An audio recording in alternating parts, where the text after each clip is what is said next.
Hello everyone, I hope you're all good. Now in today's video I'm going to be painting a lovely cherry blossom to celebrate the start of spring. Do you have a great idea for painting you would like to see me do? Comment your video idea on my previous penguin video. To celebrate 100,000 subscribers, I'm going to turn the best idea into a tutorial and give the winner the painting. Be as fun and creative as possible. Hello everyone, this is AB Creative. I hope you're all good. Now I was going for a walk yesterday and I've noticed some little buds on the cherry trees and I thought, oh, that's amazing. So this is actually today's inspiration. I really miss spring and I'm just going to paint some cherry blossom. We've got 30 by 30 canvas and I'll show you the paints we're going to use today. I'm going to use silver, ultramarine blue and pearl electric blue, and I'm going to mix those colors together to create some background. For the cherry blossoms I am going to use a mix of magenta by Dalerani and pearl amaranth red by Arteza. I've done my mixing. I'll just show you the consistency. If I take it on a stick, it runs really smoothly. It's hardly any build-up. It's actually quite thin, I would say. If you want to watch me mixing in detail with all the proportions and diagrams, the last section of the video will show you that. I want the background to be very pale with just some little bit of blue and pink. So let me drizzle the paints on the background and then I'm going to do a swipe. You know, speaking of the weather in London, it's actually pretty funny. Most of the time it's damp and wet and grey, gloomy, but every plant, they grow so much quicker than in other places that I've been. So that's interesting. Okay, so white is done. Bit of blue. As you can see, it's absolutely random. And a tiny bit of pink. Now the pink, I want the cherry branch to be coming from here down this place. So I'm not going to put pink in the corners. I'm just going to put pink where I think my branch might be, so that we've got some shadows underneath. A bit of this lovely amaranth red, and that's probably enough. Maybe a bit more blue. Okay, I think that's it. Now we're going to do a swipe. I know that everybody's very fond of the cells being created, so I've decided to add 1 drop of coconut hair serum to my white, and I'm going to mix it really well because I do want some cells, but I want them very small. So I'm mixing thoroughly. Okay, I'm going to swipe from this side because I'm positioning the branch this way. So if I move it that way, I'm going to cover the edge with white. This is the same white mix I've used. Okay, that's plenty.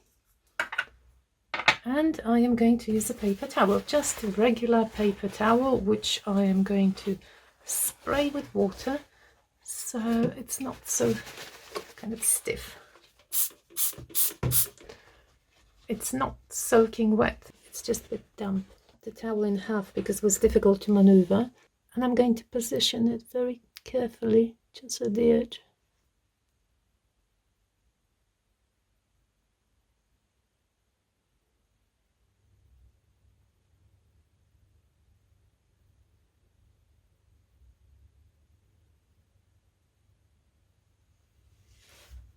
Put some white on this side now.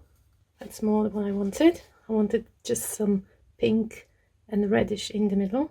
Now I'm looking at my background and I think it's too busy. I think I've got too many cells. It was just 1 drop, but I didn't want so many cells. It looks like all the blossoms, just all the petals are floating in the air. So I think what I'm going to do, I am going to swipe 1 more time. I even forgot the silver. I'm going to add silver and white. So another attempt.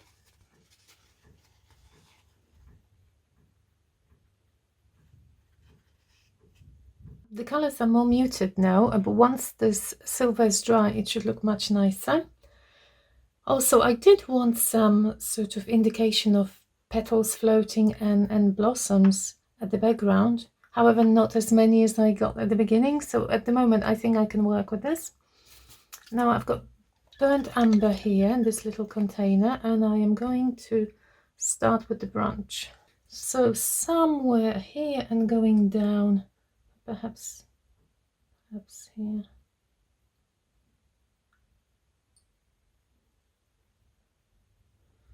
I want it to go down, so this will be my main branch.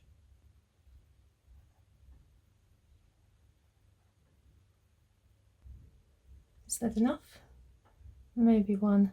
Okay, I think I'm going to take my palette knife and or just a wooden stick and work into the branches. Just a small wooden stick. This is black, so just a few darker sections. Every time I dig into paint, I'm collecting the white, so that's why I wiped my stick. It's very satisfying gliding into the paint.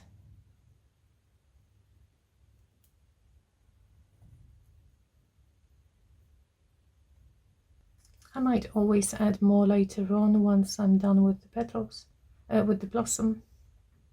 By the way, flowers and trees are my absolute favorite topic.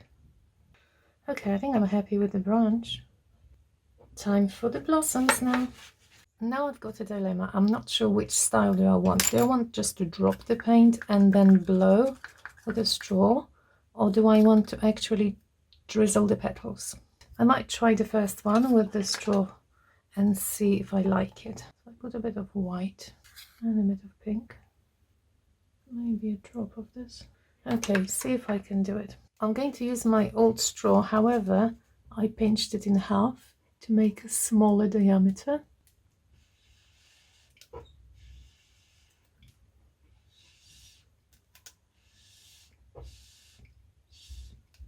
I can see straight away that I'm not happy with this. No. So option number 2, let's just drizzle some of the colors, and then I could use a small balloon or just dab it with even maybe a bit of a tissue. Let's see. Let's try the small balloon. This is a really small balloon. I know that some of you would be thinking, why doesn't she take a brush? Well, I could have taken a brush, and believe me, it would have been easier for me because that's what I use daily. Most of my lovely subscribers, we are a pouring community and they are expecting me to pour. So what I'm trying to do, I'm trying to pour with purpose, and I am hopefully showing that you can actually paint with pouring paint, not having a brush. You can use other tools and you can achieve a similar effect, and it's lots of fun. Oops, some of the colors are gone. I think it works pretty well for small blossoms. So that's what I'm going to do. I'm just going to do some smaller blossoms with my finger.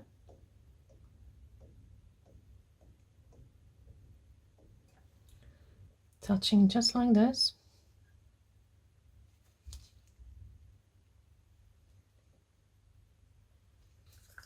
And now we think what to do with the bigger flowers. I think I still need a few more. It definitely works well for smaller flowers.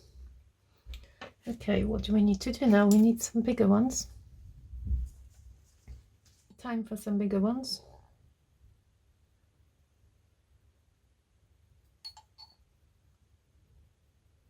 And I'll be adding some white now. I'm basically touching the same pink petals that I've done a second ago. Now look what happens when I touch the flowers now.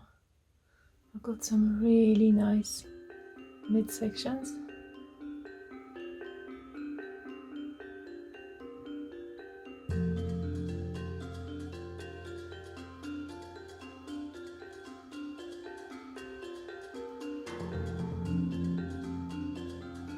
This one is quite big. Maybe I need another bigger one. How about doing one in white and then adding pink in the middle? You can redo the ones you don't like or think they need some more color. magenta in the middle. It's a really light one, but with a nice inside. Maybe I'll do more lighter ones, I think. Yeah, quite a few dark ones. Now I'm going to add a few of the white ones. I think that'll be pretty cool. The middle should pop later on. That's pretty cool. Okay, yeah, more white ones. You can play with all the shades, adding different pinks. I think I need to add a few more just over the branches, because the branches are very sort of exposed. So I'm just touching some areas with white, a few white droplets. I need to mix some more white. I've got hardly any left. To be honest, I found out the finger is the best tool at the moment. Yeah, maybe I'll add a few more of those peach colored ones. Couple more on the branches, maybe one here or here. So I'm going to remove the brown again with my finger, expose the section.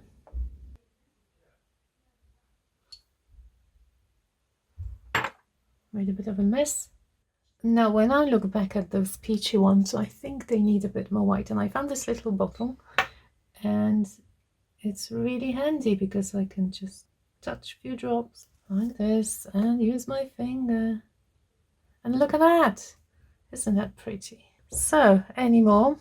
Probably I should leave it because I can keep going on and on and on till I'm very happy. Yeah, I think I just needed a few more white petals, and that's it. So a little close up when it's still wet. It's completely wet.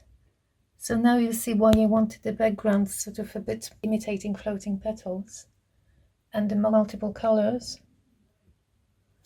Well, at the moment I am quite pleased. I hope you liked it as well. I'll show you once it's dry.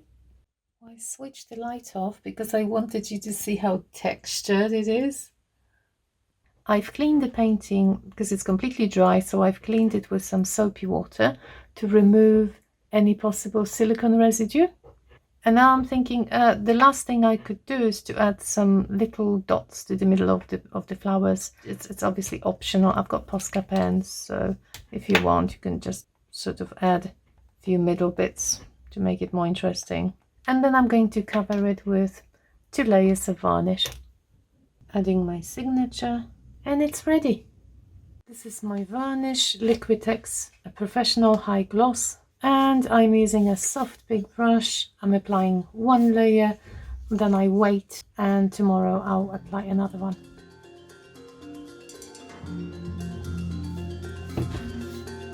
Time for a close-up.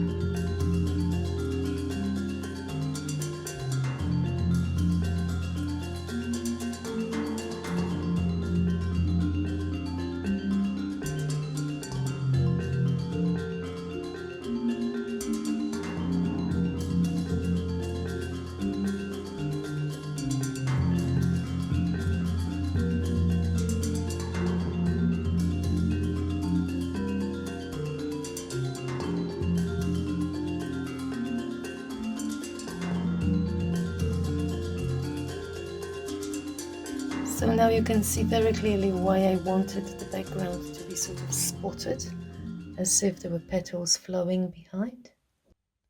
Just reminding you all to comment your video idea on my previous penguin video.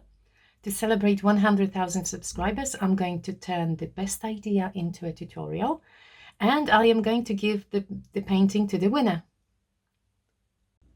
I was really trying very hard to achieve some kind of depth. Well, I hope you like it. I hope you enjoyed the process. If you did, please press like and don't forget to subscribe. Also click the notification button so you will know when my new video is coming up. There's a link to all the products I use in the description. Don't forget to join me on every Saturday during the premiere, where I can talk to you. You can ask me lots of questions and we generally have lots of fun. Thank you so much for watching. Bye bye.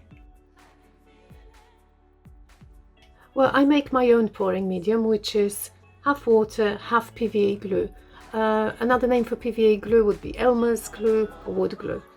Then I mix my pouring medium with paint, 2/3 of medium, 1/3 paint. In the end, I add a dash of Floetrol, which constitutes 10 to 20% of the total volume. Now this is the right consistency for most of the pouring techniques that I do. When the stream goes down, as a tiny build-up disappears quickly. I call it the runny honey consistency.